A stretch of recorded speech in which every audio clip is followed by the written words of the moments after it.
It's not about Brett Kavanaugh at this point. It's about punishing everyone who looks like Brett Kavanaugh. Watch this. That Kavanaugh performance, that as a man, I was embarrassed for him.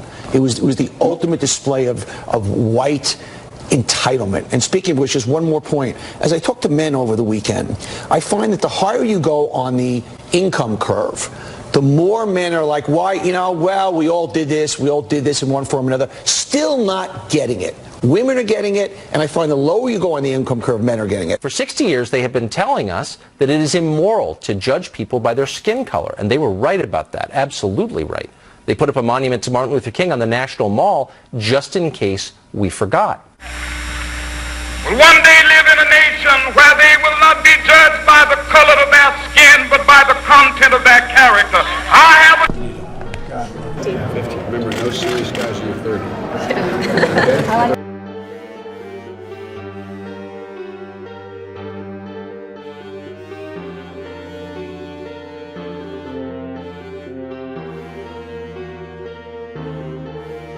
Now take, for example, right now, not 36 years ago, Congressman Keith Ellison. He is the deputy chair, number 2 guy of the Democratic Party.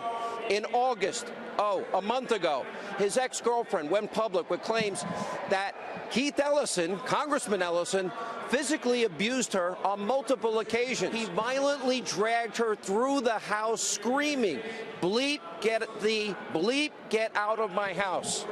Now, despite these allegations, recently, a month ago, Ellison goes on to easily win the party's nomination to be the next Minnesota Attorney General.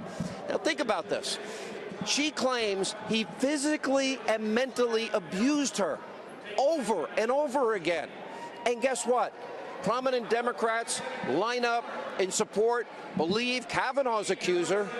You're hard-pressed to find any Democrats standing behind Ellison's ex-girlfriend. Is Juanita Broderick, who famously accused the former president of raping her.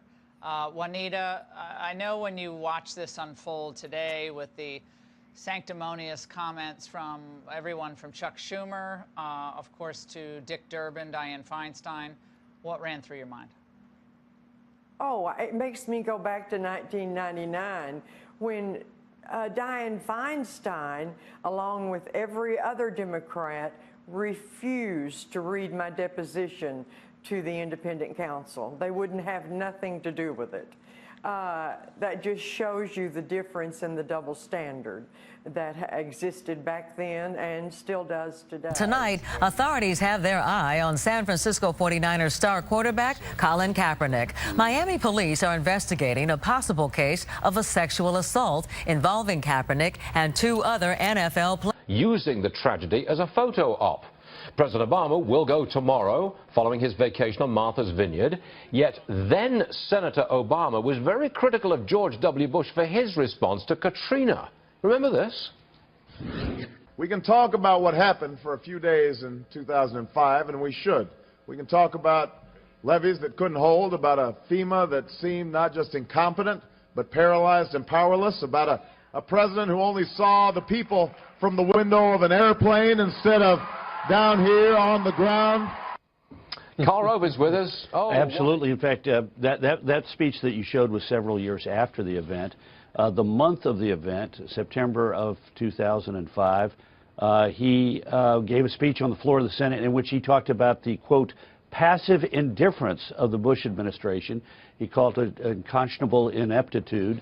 But I love that phrase, passive indifference, because what we've seen since August 13th, when the flooding began, is 8 rounds of golf with the president and his pals, a fundraiser for Hillary Clinton that he attended, a day that he devoted to swimming on a private beach, and 4 nights out on the town. And talk about... The president's supporters, especially young men, appear to be ever more animated by Trump's defense of his Supreme Court nominee. To women's rights would insist that both cases are treated the same, right?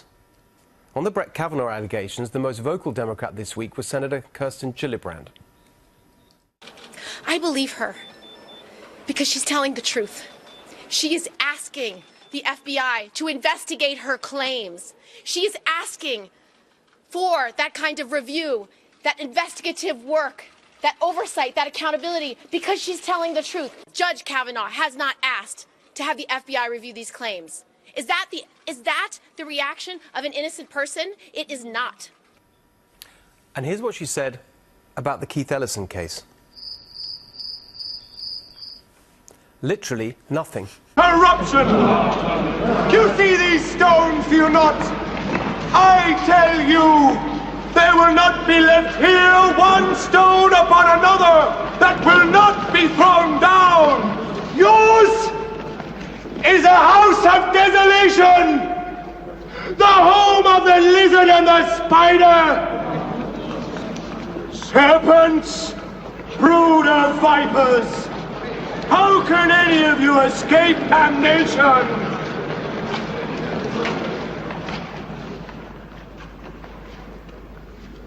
You shall not see me here again, not until you learn to cry, "Blessed is he who comes in the name of the Lord." For I and my Father are one and the same. He is a blasphemer! This is the man! White-head sepulchre!